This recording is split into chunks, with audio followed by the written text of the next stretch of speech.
जी महाराज जी, आपके चरणों में कोटि कोटि प्रणाम। महाराज जी, जो लोग पृथ्वी लोक का त्याग कर चले जाते हैं, उनसे उनकी मुक्ति का मार्ग पूछने के लिए कैसे संपर्क करें? मतलब जो चले गए हैं, तो उनसे पूछना है कि उनकी मुक्ति कैसे हो गई, तो हम कैसे बात कर सकते असंभव। असंभव। नाटकबाजी तो बात अलग है। हैं? और शास्त्र के मुताबिक नाटकबाजी तो बात अलग है। शास्त्रीय प्रमाण और कि कैसे शास्त्रीय उनकी प्रमाण मुक्ति शास्त्रीय प्रमाण से कि उसके नाम के लिए आप पिंडदान है, श्रीमद भागवत है, नाम कीर्तन है, साधु सेवा, ये करो और फिर संकल्प करके उसको दे दो, तो उसकी उन्नति हो जाएगी। और ये ऐसा नहीं कि हम फोन से बात करें कि तुम्हारी मुक्ति हुई कि नहीं। आज तक कोई ऐसा प्रमाण मिला हो तो हमें बताओ। कहीं किसी कथा में, किसी इतिहास में ऐसा प्रमाण मिला हो तो हमें बताओ कि भाई हाँ, जैसे एक दिन कथा में कह रहे थे, देवर्षि नारद जी ने बुलाया उस जीवात्मा को, बात कराई, तो जीवात्मा ने कहा ये हमारा बाप थोड़ी, सैकड़ों बार मैं इसका बाप बन चुका हूँ, सैकड़ों बार ये पत्नी बन चुका है, ये अपने स्वार्थ के लिए रो रहा है, मैं इस शरीर में अब नहीं आऊंगा, मेरा प्रारब्ध इतना ही था। तो उनका मोह नष्ट हो गया। वो तो दिव्यता की बात बताई, बकाया ऐसा नहीं है कि कोई अपने गए हुए से बात कर सके या मिल सके। ऐसा नहीं है, अब नहीं है।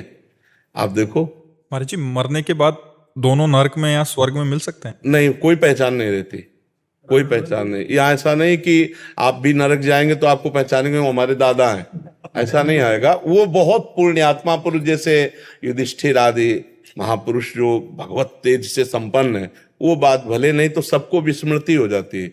जैसे अभी देखो, इसी जन्म में अपने लोग गर्भ में रहे, भला एक सेकंड की विस्मृति है कि माता के पेट में हम कैसे रहे? रहे तो है ही है ना हम लोग, लेकिन स्मृति है क्या? नहीं है ना। तो ऐसी विस्मृति कराती माया। अरे हम परसों की बात तुमसे पूछे कि आप दोपहर में क्या खाए, तो आपको सोचना पड़ेगा? नहीं सोचना पड़ेगा? एक बार सोचना पड़ेगा, शाम को आपने क्या खाया? परसों, परसों शाम के, अच्छा, फिर वो इतना समय लगेगा। तो 10-20 वर्ष पीछे की बात तो हम बिल्कुल ही भूल जाते हैं, कोई कोई ऐसी याद रहती है। तो हम जब यहां से शरीर छोड़ते हैं तो हमारा शरीर राग यहीं छूट जाता है। अब वहां शरीर परिचय थोड़ी चलता है कि हमारा नाती आ गया, हमारा पोता आ गया, हमारा अमुक आ गया, ऐसा नहीं रहता। वहां सब विस्मृत हो जाता है, अपने अपने कर्मों का भोग भोग रहे। अब इसी पृथ्वी लोक में कहीं ना कहीं तो हम पीछे थे। अब कुछ पता नहीं कि हमारा कौन सा परिवार, कौन सा, कुछ पता नहीं। यही नया जन्म नया, तो ऐसे ही जहां छूटता है तो वहां यातना दे या देव दे, और भोग करके पुनः मनुष्य देह में या फिर पशु पक्षी जिस देह में आए, वो ये स्मृति नहीं रहती। ऐसी स्मृति नहीं रहती कि हमारा कौन है, हमारा कौन है। जैसे महाराज जी अगर सपने में कोई दर्शन देते हैं, जा चुके हैं जो, और वो कुछ करने को कहते हैं, तो उसको ये हमारी सब कल्पना होती है। सपने में मन के सिवा कोई नहीं होता। ये मन ही भगवान है, मन ही देवता है, मन ही सब कुछ बन जाता है। एक स्वप्न में मन के सिवा कुछ नहीं होता। हमारी बात सत्य मानना। सारा खेल मन का होता है, वही देवता बन जाता है, वही गुरु बन जाता है, वही संत बन जाता है, वही भगवान बन जाता है। कुछ नहीं। जैसे एक सृष्टि में वासुदेव के सिवा कुछ नहीं है। अब तुम्हें ज्ञान नहीं है, इसलिए तुम्हें लगेगा कि कैसे कुछ नहीं है, पापी है, पुण्यात्मा है, स्त्री है, पुरुष है, जड़ है, चैतन्य। ऐसे स्वप्न में एक मन के सिवा कुछ नहीं होता। एक बार राजा जनक ने देखा कि वो बहुत गरीब आदमी हो गए, उनका राज्य छिन गया। अब इतनी भूख लगी कि उन्होंने मांगा तो कुछ चावल और दाल मिली, तो लकड़ी भी नहीं, और मिट्टी के पात्र में वो खिचड़ी बना रहे थे। खिचड़ी बन ही गई थी कि इतने में 2 सांड लड़ते हुए आए और पूरा सब चिथड़ बिथड़ खिचड़ी। अब वो इतने भूख से व्याकुल हुए, अब क्या करेंगे? उसी व्याकुलता में आंख खुली तो देखा महाराज राजा जनक का शयन गृह। तो उन्होंने कहा ये सत्य कि वो सत्य। अब सभा में गए बड़े बड़े ज्ञानी महात्मा, तो प्रश्न करते ये सत्य कि वो सत्य, तो कुछ बतावे तो उत्तर मिले। वो कुछ नहीं बोलते, बस बोले ये सत्य कि वो सत्य। जब कोई उत्तर नहीं दे पाता तो नजर कैद कर लेते कि खाना पीना सब व्यवस्था मिलेगी, जब तक उत्तर नहीं देगा कोई भी विद्वान अपने घर नहीं जाएगा। तो अष्टावक्र जी बालकों के साथ खेल रहे थे एक बार, तो बड़े प्रवीण थे। तो कुछ बालकों ने कहा इतने प्रवीण हो तो तुम्हारे पिता बंदी हैं, राजा जनक के यहां छुटा ला जाके। तो अष्टावक्र जी माता जी के पास गए और बोले आपने तो कहा था कि पिताजी, तो बोलो मेरे पिताजी कहाँ हैं? तो उनका बेटा मैंने इसलिए छुपाया कि अगर तुम्हें बता देंगी तो तुम भी नजर कैद हो जाओगे, तो पति से विमुख हुई, पुत्र से भी। उन्होंने कहा कहाँ है? तो उनका राजा जनक के यहाँ वो ऐसा कोई प्रश्न करते हैं कि विद्वान दे नहीं पाते। महाराज अभी 9 किशोर अवस्था अष्टावक्र की थी, पर 8 जगह से टेढ़े थे। अब 1-2 जगह से टेढ़ा आदमी हो तो चलने में उसके कितने झटके लगते, फिर 8 जगह से टेढ़ा हो। तो जो ही सभा में घुसे सो ही सब लोग हंस दिए। तो उन्होंने कहा कि ये ज्ञानियों की सभा है, ऐसे ब्रह्म ऋषि की संतान तेजपुर, ये ज्ञानियों की सभा है? हमें तो लगता है कि सब देहाभिमानियों की सभा है। और उन्होंने तो जो शब्द कहे वो थोड़ा, तो राजा जनक ने कहा ब्रह्म ऋषि बालक होकर ऐसी असभ्य वार्ता क्यों करते हो? तो बोले हमें उत्तर दीजिए कि तुम देखकर क्या हंसे? तो बोले आपके शरीर का 8 जगह टेढ़ा होना। तो हड्डी, मांस, त्वचा, यही तो देखा, क्या स्वरूप देखा? चुप। अब तो बड़े बड़े सब ज्ञानी चुप कि तुमने हड्डी, मांस, त्वचा ही तो देखा, यही तो ढांचा टेढ़ा है। तुमने आत्मा देखी क्या? तुमने ज्ञान देखा क्या? अब सब चुप। बोल राजा जनक, तेरा प्रश्न क्या है? बोले ये सत्य कि वो सत्य? बोले ना ये सत्य ना वो सत्य। बोले कैसे? बोले जब तू जग रहा था तो स्वप्न पूरा झूठा नजर आया जो देखा तूने, और जब स्वप्न में था तो जागृत पूरा झूठा हो गया, क्योंकि तू सैया पर, राज सैया पर पड़ा था, ये झूठा हो गया। और जब तू जगा तब तेरा वो स्वप्न सारा झूठा हुआ। तो ना वो सत्य ना ये सत्य। गुरु बने अष्टावक्र जी जनक जी के गुरु है, और जनक जी सुखदेव जी के गुरु है। तो ना ये सत्य ना वो सत्य, ये भी वासुदेव में और वो केवल मनो में। अब अगर ज्ञान की बात पूछोगे, अब वहां स्वप्न विचारक के पास जाती तो तुम्हें बताता अलग, लेकिन यहाँ अध्यात्म है, यहाँ पूरा पत्ता साफ है, पूरा का पूरा झूठा है, स्वप्न भी और जागृत भी। उमा कहूं मैं अनुभव अपना, सत हरिभजन जगत सब सपना। जब ये भी सपना और वो भी सपना, तो जब ये सत्य लई तो वो सत्य कहला, ये सत्य ल वो सत्य। अब आप समझ लो जैसा आप समझ पाओ।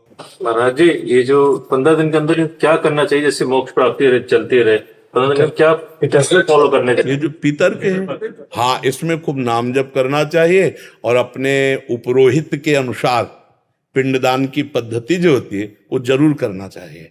जो मतलब कुल धर्म के अनुसार जैसा लोक धर्म में है ना, वैसा करना, नाम जप करना चाहिए और पिंडदान करना चाहिए, और हो सके तो ब्रह्म ऋषियों को भोजन पवाना चाहिए, और अच्छा भाव बने तो सप्ताह की भागवत करवा लेना चाहिए अपने पितरों के उद्धार के लिए। समझ पाया? जो भी हम माला करते हैं, जो भी नाम जप करते हैं इस दौरान, वो सारा उनको समर्पित भी कर सकते हैं। पहले भगवान को, जैसे आप अपने घर का पैसा कहीं भेजना हो तो पहले बैंक में जमा कीजिए और फिर बैंक से ट्रांसफर कीजिए।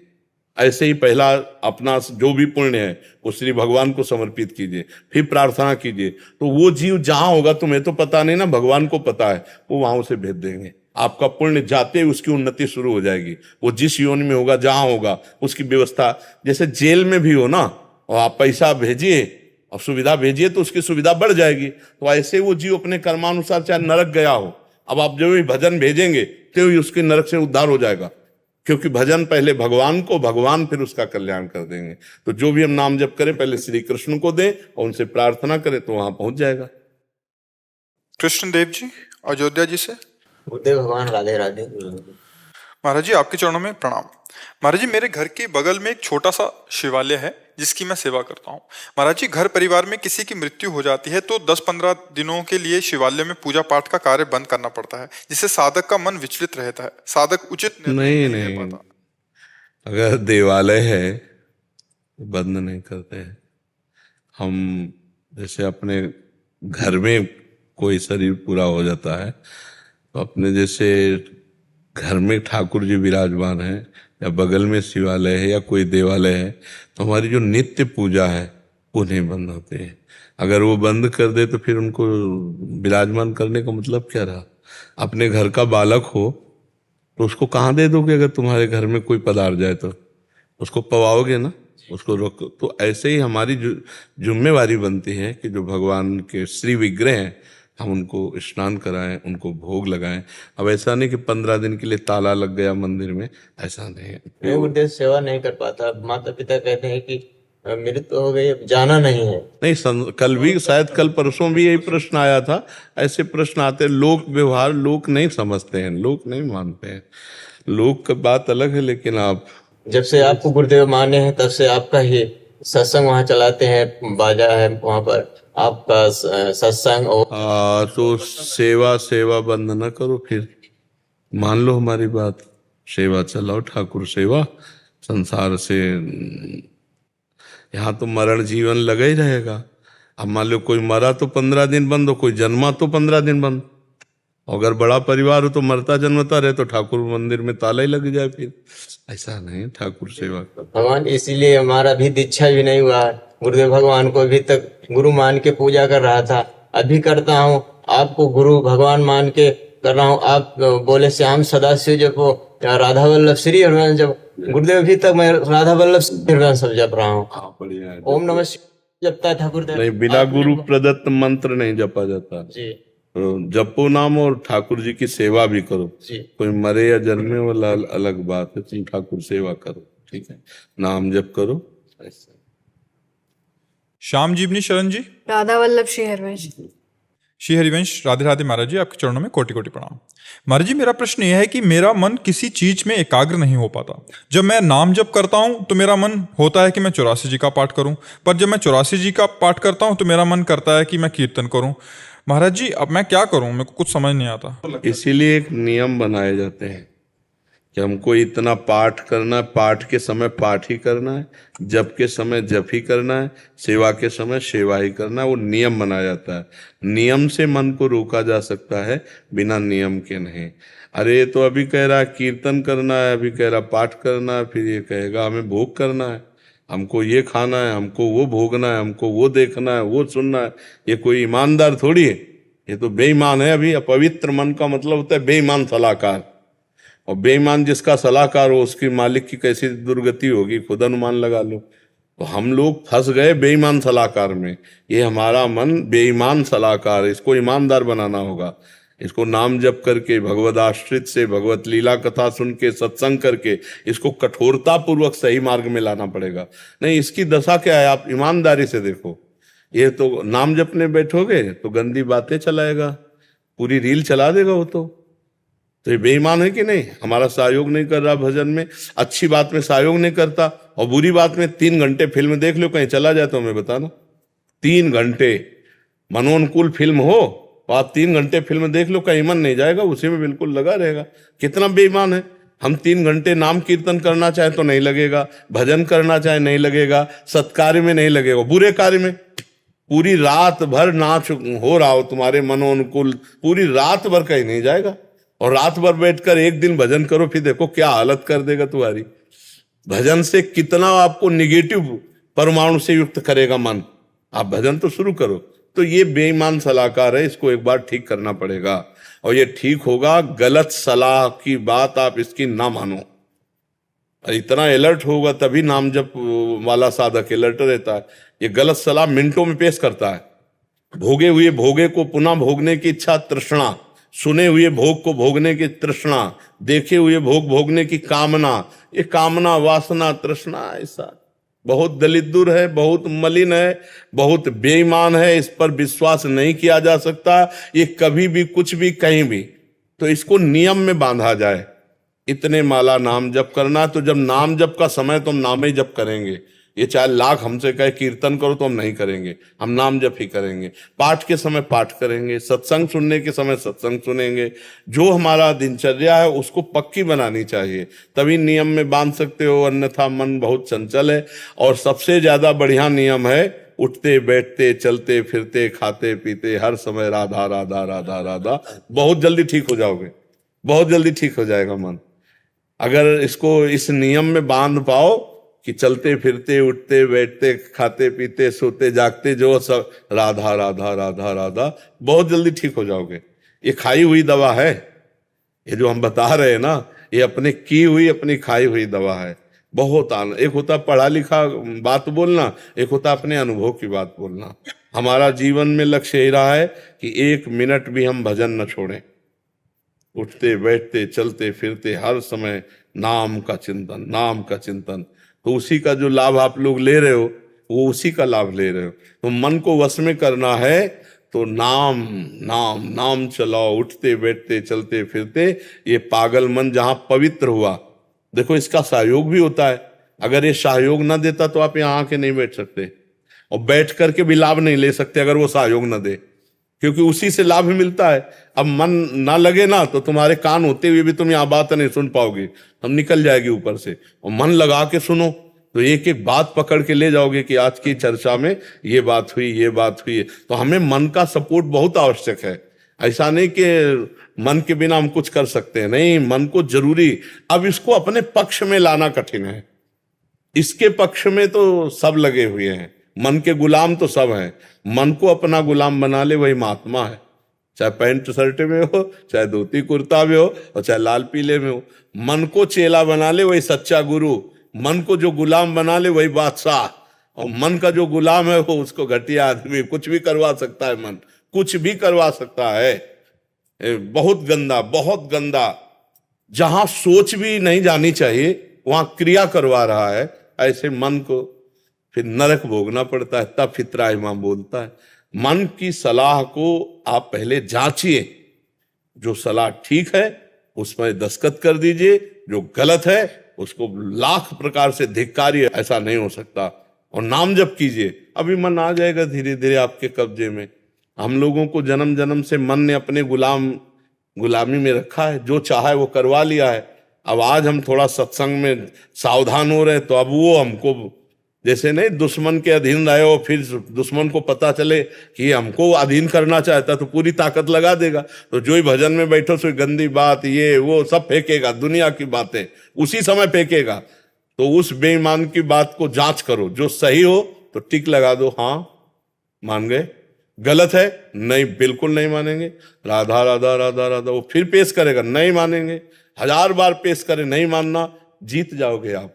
और वो जलाएगा, और उस जलन को सह गए तो आप महान हो जाओगे। यम ही न व्यथ्यन्ते ते पुरुषम पुरुषर्षव सम दुखा सुखा धीरम स्वमृतत्वाय कल्पते। जो मन के द्वारा दी हुई व्यथा को, जलन को सह जाता है, हारता नहीं, वो अमृत पद का अधिकारी होता है। वैसे इतना बलवान है कि ऐसा मत देता है कि पागल बना के करवा ही लेता है जो चाहता है।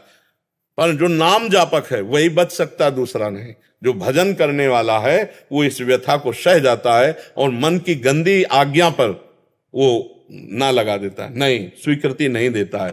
तो आप मन को थोड़ा सा शासन में लीजिए, और वो जो तरंगायमान हो रहा है उसको थोड़ा सा दबाना पड़ेगा। मन की तरंग मार ले, बस हो गया भजन। ये जो तरंगे फेंक रहा है ना, इसे शांत करना ही भजन है। अब हम नाम जप में लगे, अगर वो कह रहा पाठ करना, नहीं, 11 माला गुरु मंत्र के जपने के बाद अब हम पाठ कर रहे हैं, वो कह रहा नाम कीर्तन का, नहीं, 12 पद चतुरासी जी के पढ़ने के बाद एक नियम बना लो तो उसको धीरे धीरे बस में कर सकते हैं।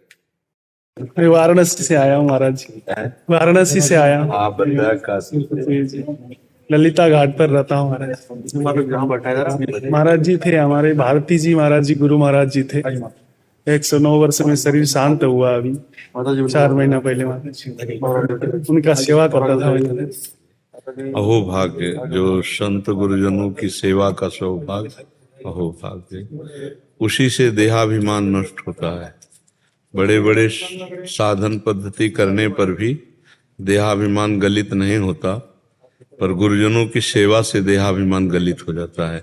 इसीलिए उपनिषद तत्व का दर्शन करने के लिए गुरुजनों की सेवा अनिवार्य है। ये न तो प्रवचन से प्राप्त होता है, न प्रवचन सुनने से प्राप्त होता है, न बहुत बुद्धिमान को प्राप्त होता है। आत्मस्वरूप गुरुदेव जिस पर कृपा कर दे, मोक्ष मूलम गुरु कृपा, उसी को प्राप्त होता है। बड़े भाग्यशाली हैं जिनको गुरुजनों की सेवा में अनुराग है।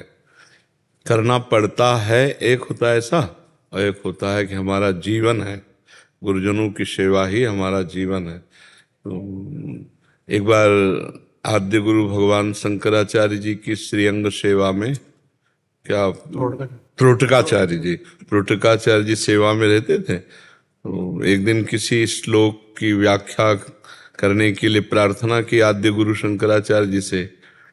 तो उन्होंने कहा कि त्रोटका जी को आ जाने, तो कहा उनके सामने क्या सुनाना, क्योंकि वो हर समय देश सेवा में रहते थे आद्य गुरु के। तो उनका कि वो तो कभी स्वाध्याय नहीं करते, कभी कोई श्लोक का अर्थ बैठ के नहीं सुनते, और शरीर सेवा में ही।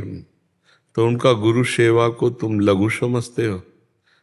आए तो उन्हीं से कह दिया व्याख्या करो। तो जो मूकम करोति वाचालम पंगुम लंघयते गिरि, उसी श्लोक की व्याख्या वो ऐसे सबको आश्चर्यचकित हो। जो गुरु की लंगोटी धोता है, जो गुरु की चरण सेवा में रहता है, वो उसके लिए कुछ दुर्लभ नहीं।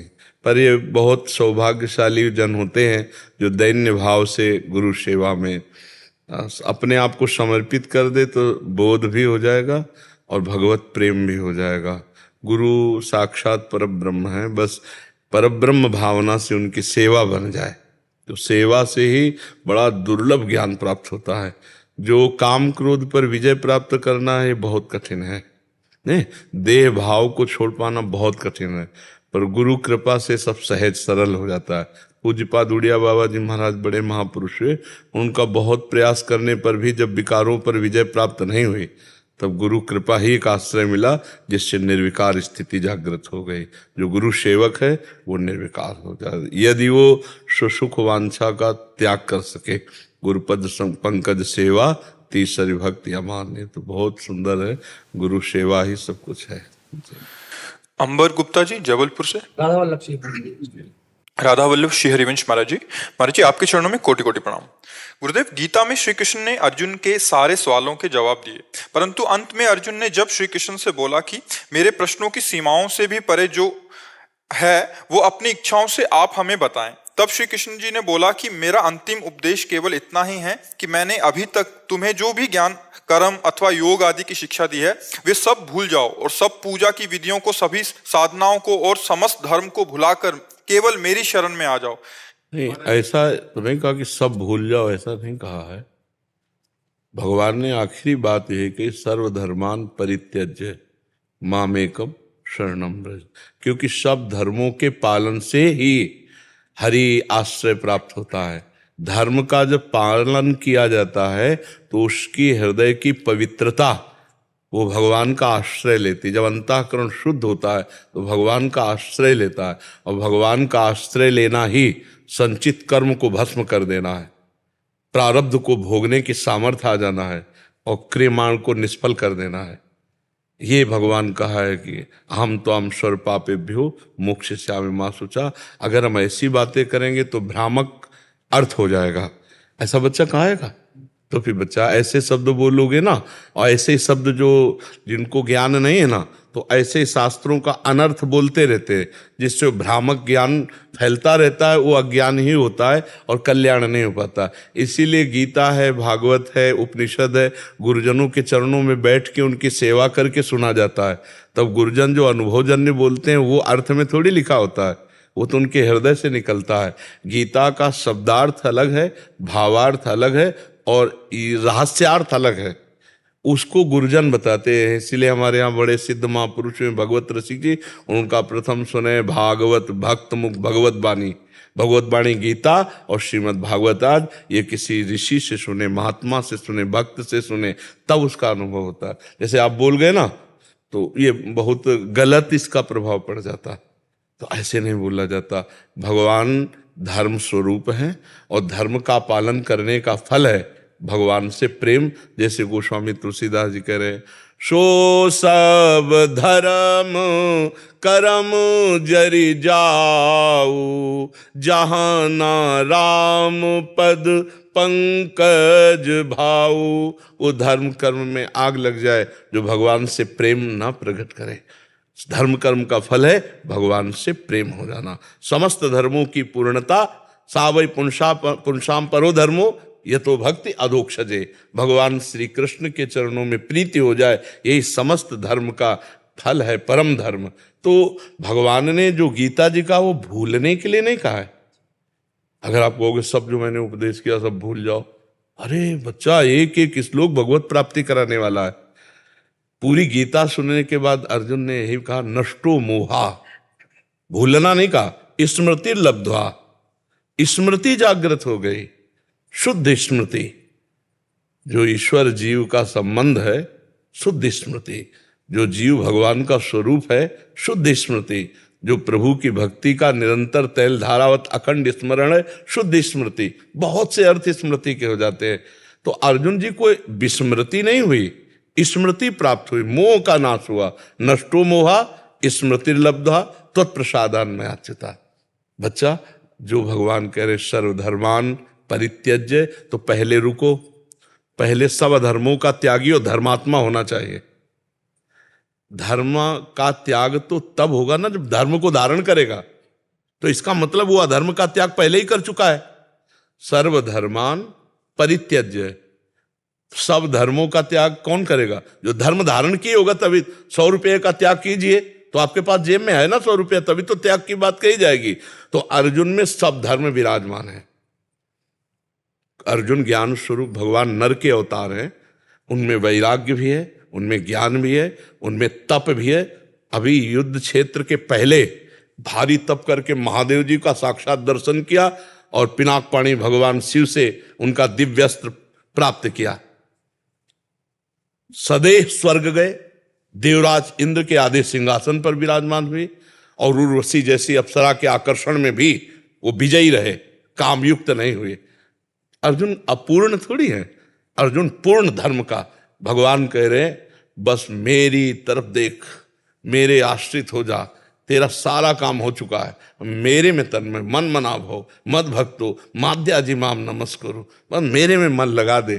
मयि मन आधत्स्व मई बुद्धिम निवेशय निवश्य मयि एव अत ऊर्ध्वम न संशय। बच्चा, कभी गलत अर्थ ना पढ़े और कभी गलत अर्थ ना बोले और कभी गलत अर्थ दिमाग में न रखे। नहीं, आजकल प्रवचन ऐसे ही होना शुरू हो गए कि शास्त्रों का जो मूल अर्थ है उसको खोकर अपनी वासनात्मक भावना से बस बढ़ते चले जा रहे। तो उससे ना तो सुनने वाले का लाभ होता है और ना सुनाने वाले का लाभ होता है।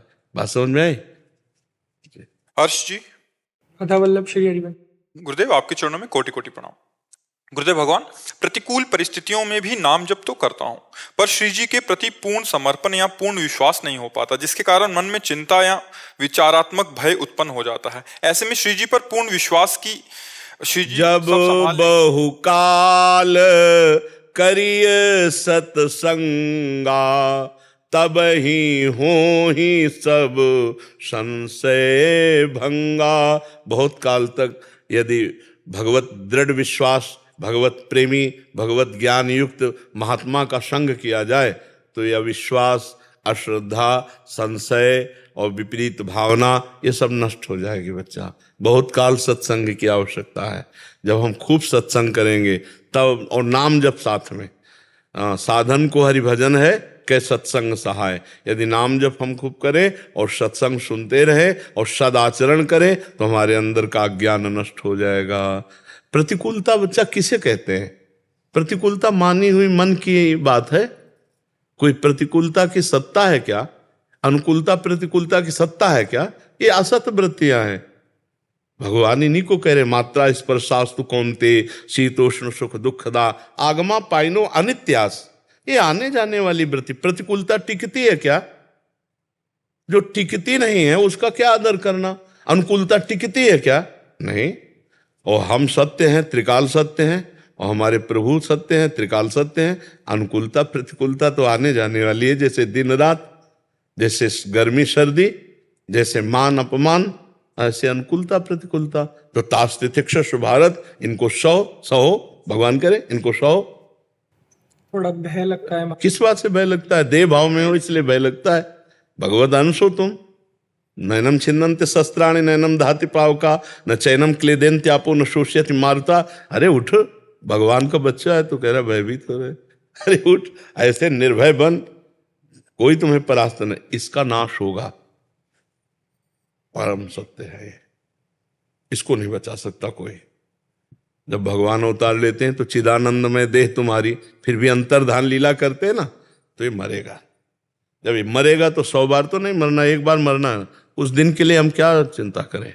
हम ये चिंता करते हैं कि हमारी मृत्यु व्यर्थ न जाए। अब हमारी ये मृत्यु आखिरी होनी चाहिए शरीर की। डरना क्या है?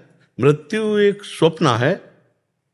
एक स्वप्न से दूसरे स्वप्न में स्वप्नांतर समझो, ये कोई सत्य विषय थोड़ी है। मृत्यु भी एक स्वप्नांतर है, कुछ नहीं मरता। पंचभूत पंचभूतों में मिल जाते हैं। अविनाशी जीवात्मा देहाभिमानी होने के कारण सूक्ष्म शरीर को साथ लेकर स्वभाव के साथ आगे विचरण करता है, दूसरा शरीर धारण करता है। कुछ मरा नहीं, कुछ मरा नहीं। हमें बताओ क्या मर गया? जल तत्व जल में, अग्नि तत्व अग्नि में, वायु वायु तत्व, पृथ्वी पृथ्वी तत्व, आकाश आकाश तत्व, और जीवात्मा ये सूक्ष्म शरीर को लेकर अंतःकरण सहित स्वभाव वो आगे चला अपने कर्मों का भोग भोगने के लिए।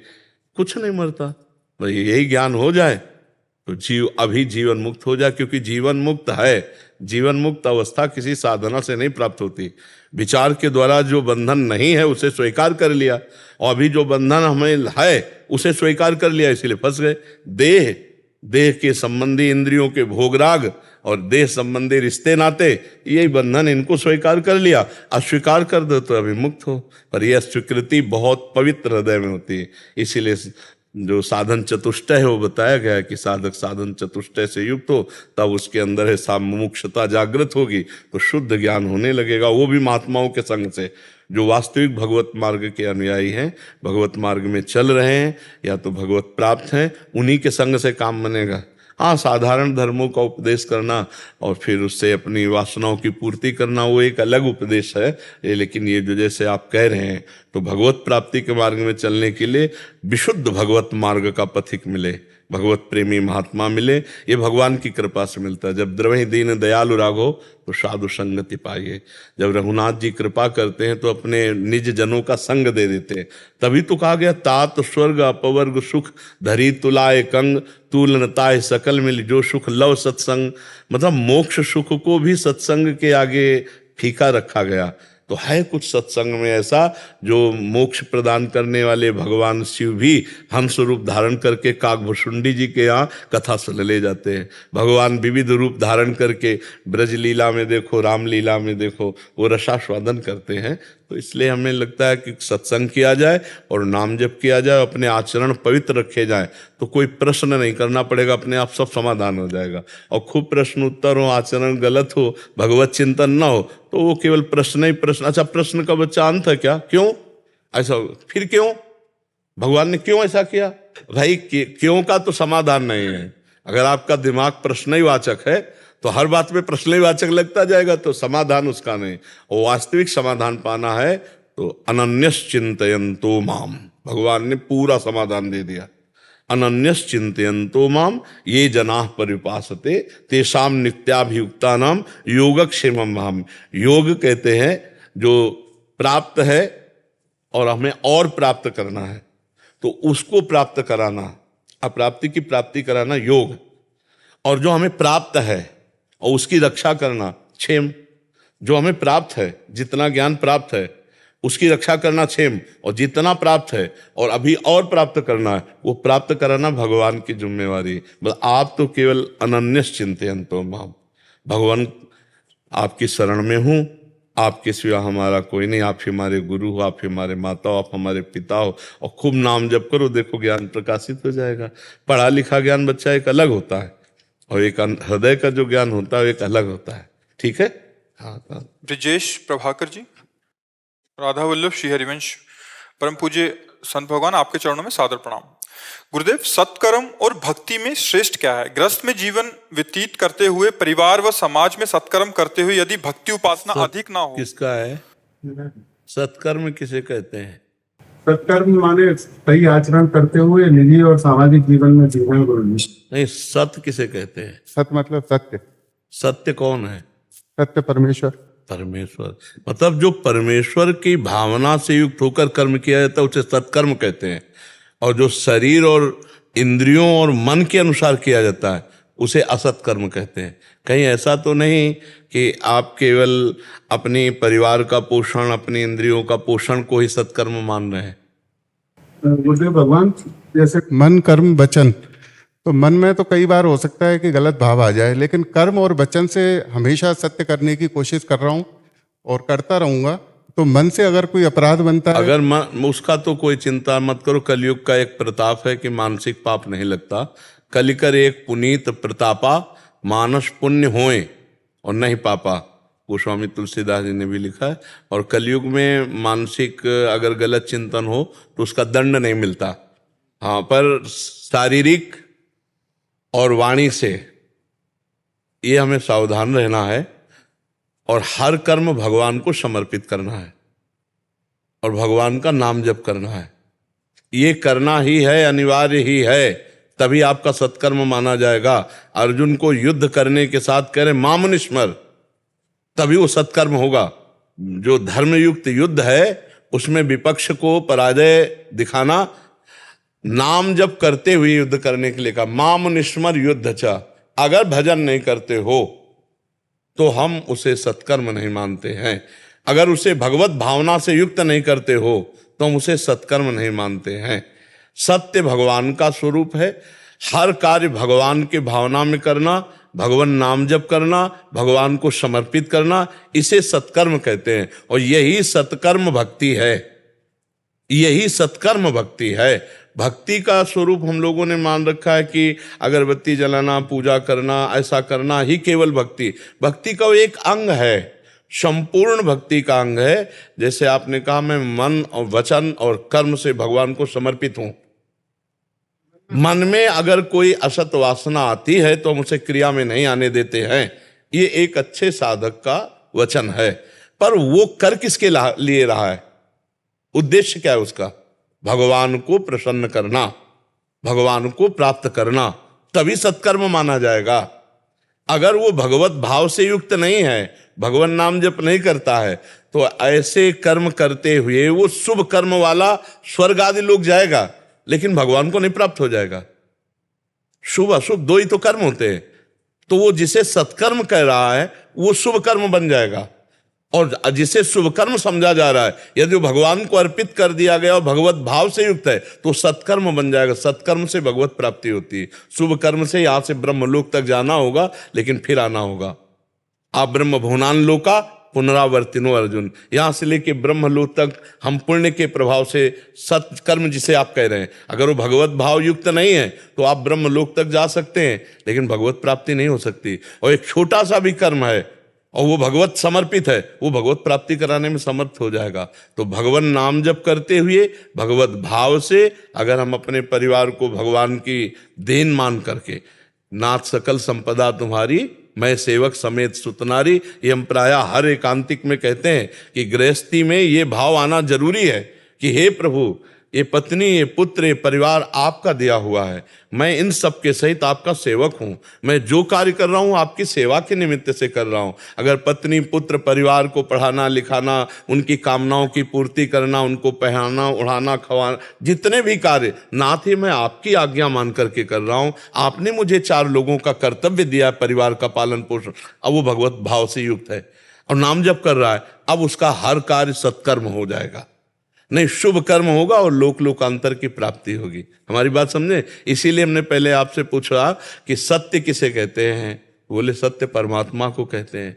तो सत्कर्म मतलब परमात्म कर्म, मतलब भगवत अर्पित कर्म, मतलब भगवत भाव से युक्त, भगवत भावना विहीन कोई भी कर्म वो आपको भगवत प्राप्ति नहीं कराएगा।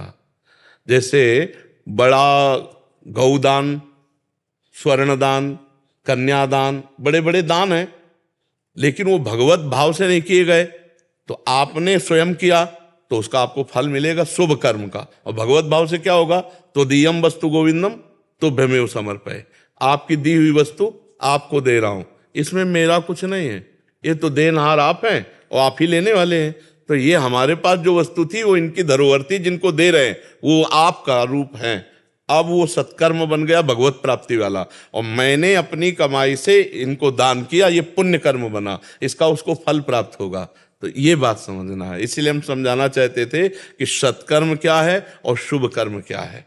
तो आप शुभ कर्म करने वाले माने जा सकते हो, लेकिन सत्कर्म करने वाले नहीं। सत्कर्म तभी माना जाएगा जब भगवत स्मरण परायण और भगवान के लिए हर कार्य कर रहे हो। आप समझ पाए? अब लोग प्राय इसी भूल में रहते हैं कि हम भाई कमाते हैं, खाते हैं, कोई पाप कर्म तो करते नहीं, तो हमें भजन की जरूरत क्या है? हम अपने परिवार के लिए मेहनत करते हैं, कमाते खाते हैं, परिवार का पोषण करते हैं, भाई अलग से भजन नहीं कर पाते हैं तो हम कोई पाप थोड़ी करते हैं कि हमें नरक जाना पड़ेगा। नहीं, नरक जाना पड़ेगा, क्योंकि भगवान ने आपको मानव देह दी है भजन करने के लिए। आपने गर्भ में वादा किया था, एक बार माँ के गर्भ से निकाल दो, मैं ऐसा भजन करूंगा कि दोबारा माँ के गर्भ में ना आना पड़े। तो आप आए ही हो भजन करने के लिए। अब आप विरक्त होकर भजन नहीं कर सकते, तो आपको भगवान ने पत्नी दे दी, आपको पुत्र दे दिया, मकान दे दिया, हर व्यवस्था कर दी। तो ये व्यवस्था आपकी भजन करने के लिए। आप भजन करते हुए इनका धर्मयुक्त भोग भोगो और इनका पालन पोषण करो, आप भगवान को प्राप्त हो जाओगे। भगवान ने आपको दिया है ना, और आपको भेजा है भजन के लिए। नर्तन कर फल विषय न भाई, भजी राम सब काम विहाई। अब अगर आप ऐसे, तो फिर ऐसे तो सब भगवान की माया से ग्रसित होकर अपने परिवार का जैसे भी पोषण हो वैसे लगे हुए, सभी लोग लगे हुए हैं, पशु पक्षी सब लगे हुए हैं अपने परिवार के पोषण में। पक्षी भी अपनी चोंच में मांस लेकर के अपने बच्चों के लिए ले जाता है, उनको भगवत प्राप्ति हो जाती है क्या? अपने अपने सब कार्य में लत है। भगवत भावना विहीन कर्म वो भगवत प्राप्ति नहीं करा सकता, चाहे जितना बड़ा शुभ कर्म हो। और भगवत भावना युक्त एक छोटा सा भी कर्म उसे भगवत प्राप्ति करा देगा। जो भी कार्य करो ये सोच कर करो कि भगवान की ताकत से, भगवान की बुद्धि दी हुई है और भगवान के लिए कर रहा हूं, बस इसी से भगवत प्राप्ति हो जाएगी। क्योंकि गृहस्थी में कर्मयोग प्रधान बुद्धि होती है, उसमें कर्मयोग बहुत करना होता है।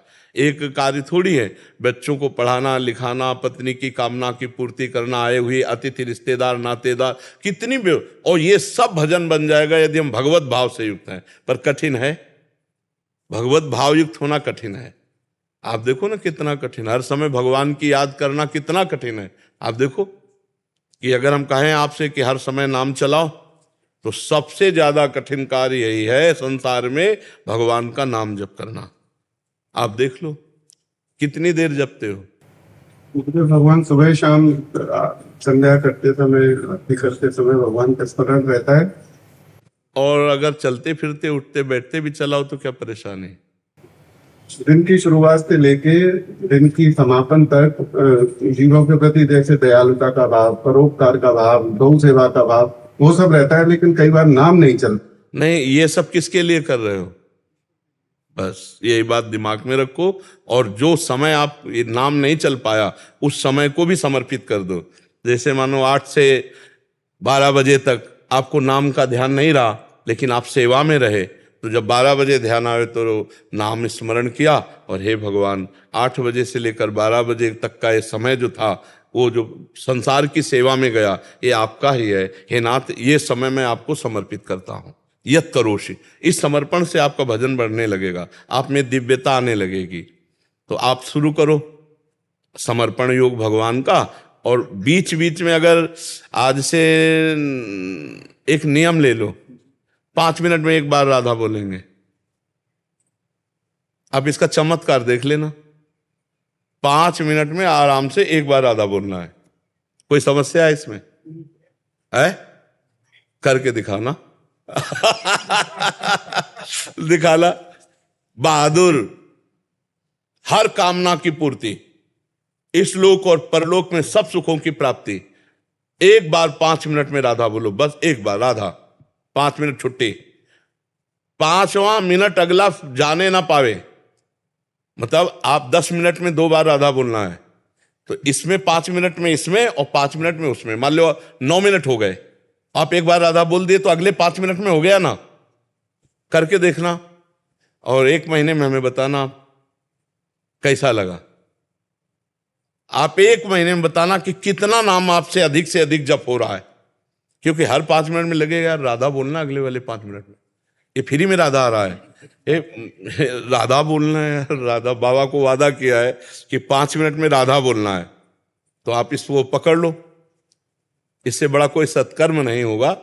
और 5 मिनट में एक बार केवल राधा। भाई कितनी, चाहे जो भी काम कर रहे हो, 5 मिनट में एक बार राधा, खत्म खेल।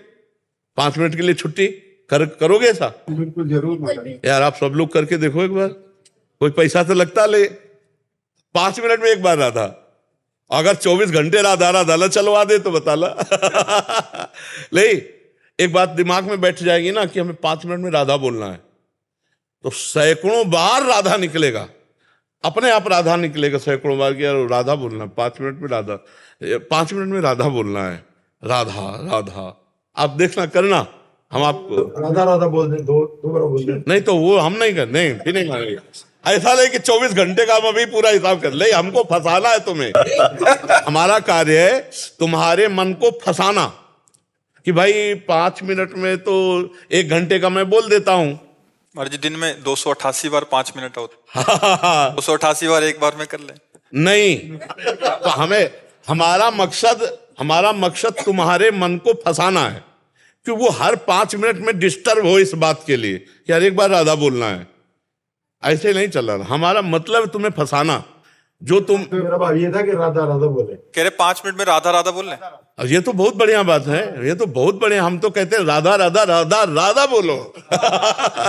हम एक बार के लिए प्रार्थना कर रहे हैं कि अगर 1 महीने आप हमें ये कार्य करके दिखाओ, हर 5 मिनट में 1 बार राधा, फिर आप देखो, फिर आप बताना आपका हृदय कैसा है और आपकी मानसिकता क्या है, आपको कैसा महसूस हो रहा है। एक बार गेम खेल के देखते हैं 1 महीने का। कृपा भी तो आपकी चाहिए ना, और राधा रानी की तभी बोला जाएगा।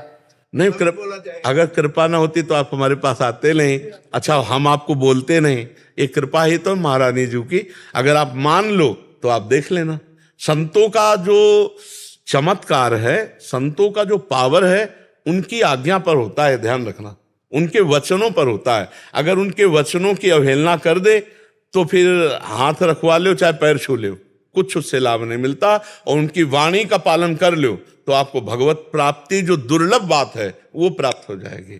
अभी तक क्या हो रहा था गुरुदेव भगवान कि जैसे सुबह से शाम तक ना किसी को दुखी को अगर हंसा दिया, उसका कोई काम कर दिया निजी जीवन में या सामाजिक जीवन में, नौकरी के दौरान, तो हमें संतोष का भाव आ जाता था। लेकिन फिर भी अपूर्णता, अब जैसे आपके प्रवचन सुनते हैं तो अपूर्णता लगती है कि नहीं अभी कुछ कमी है। जी, तो आज जो सत्संग आपसे हुआ, अगर इसका मनन करोगे, इसे फिर सुनना 1-2 बार, तो आपको विशेष प्रकाश मिलेगा।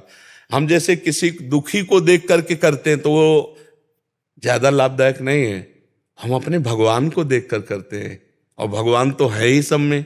अगर भगवान ना हो तो कोई बोल ही नहीं पाएगा, कोई चल ही नहीं पाएगा, चेतना ही नहीं होगी। तो हम पहले देखें कि भगवान इस दुखी के रूप में मेरे से सेवा लेने आए। अब ये महान कार्य हो गया, वही कार्य महान हो गया, और वो कार्य थोड़ा सा एक पुण्य हुआ। जैसे किसी को हमने थोड़ा सहयोग किया कि बड़ा बेचारा गरीब आदमी दुखी था, सर्दी में कांप रहा था, हमने एक शॉल दे दिया, तो 1 शॉल का पुण्य मिलेगा। और आपने ये देखा कि वो भगवान इस रूप में आकर मेरे से सेवा ले रहे हो, और 1 शॉल उड़ा दी। अब ये अनंत भगवान की अनंत सेवा बन गई। इसीलिए कहते हैं एक छोटी सी सेवा भगवत प्राप्ति करा दे। गऊ में देखा भगवान विराजमान, चारा डाल दिया, भगवान इस रूप से सेवा ले रहे हैं।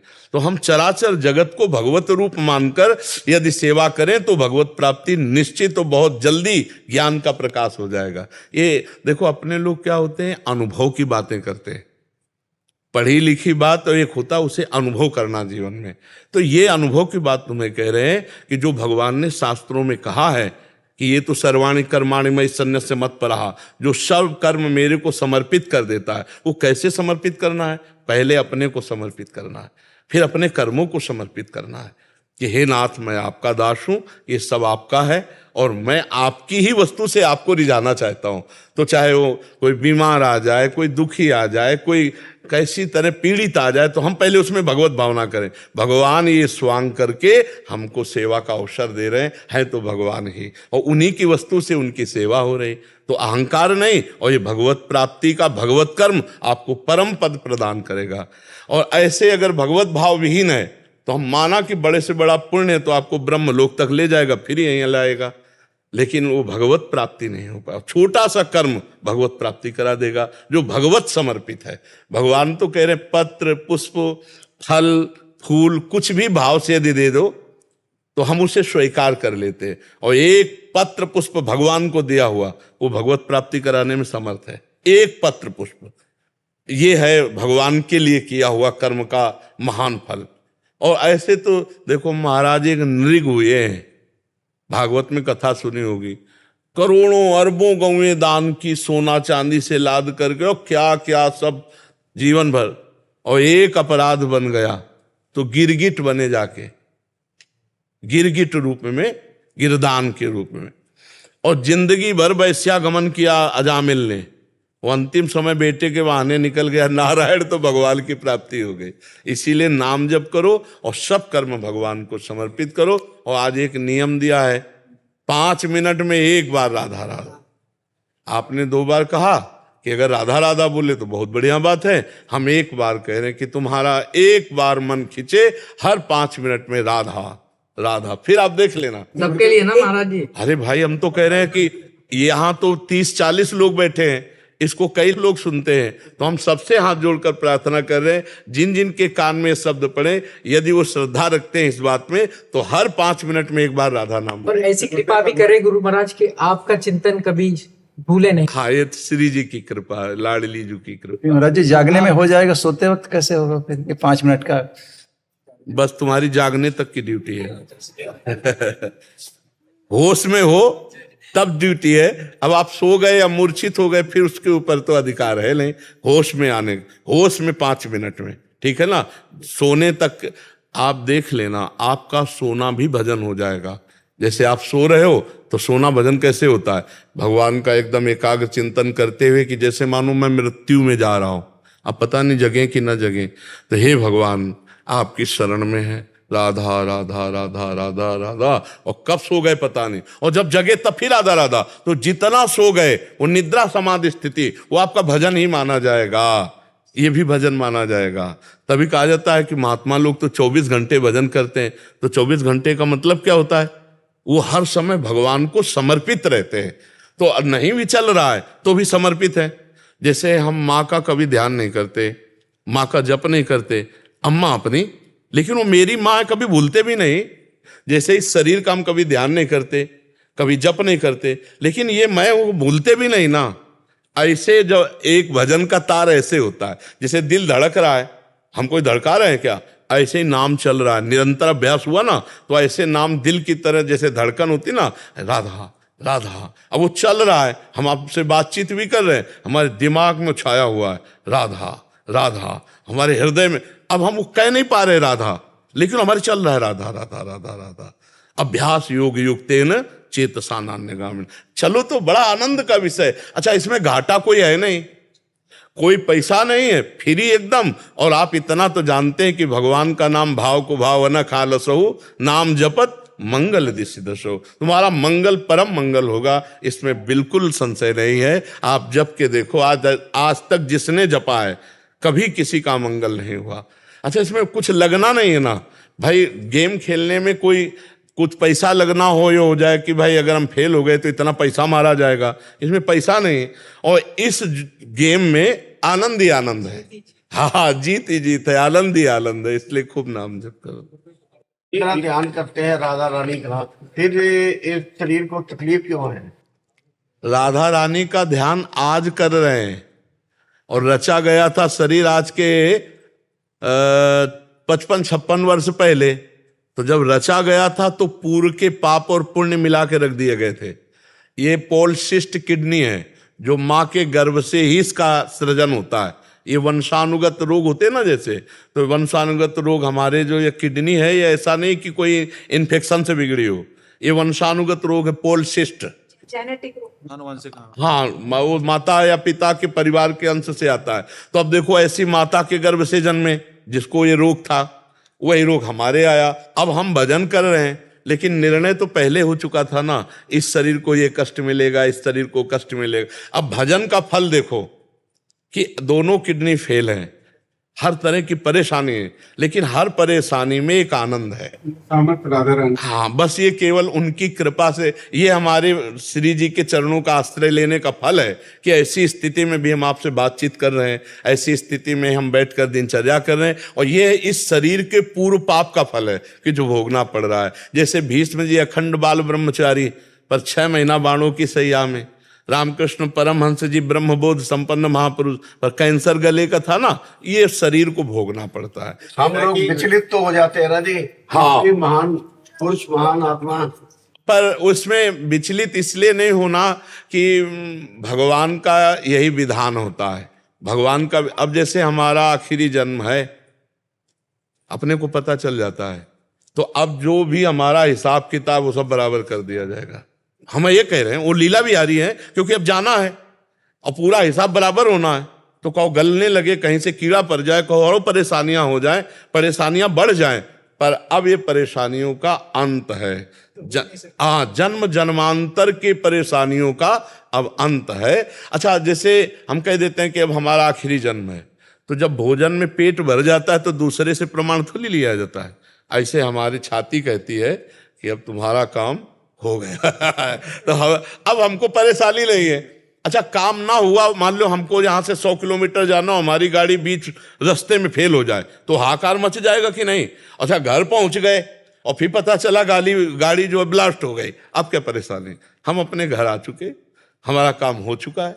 अब ये शरीर चाहे सड़ जाए तो मुझे कोई फर्क नहीं पड़ता। जी, एक जैसे इन्होंने प्रश्न किया, एक प्रश्न ये भी उठ सकता है कि आप प्रभु को, राधा रानी को कह नहीं सकते कि आपका शरीर ठीक कर। नहीं, हम क्यों कहें, हमारा काम हो चुका है।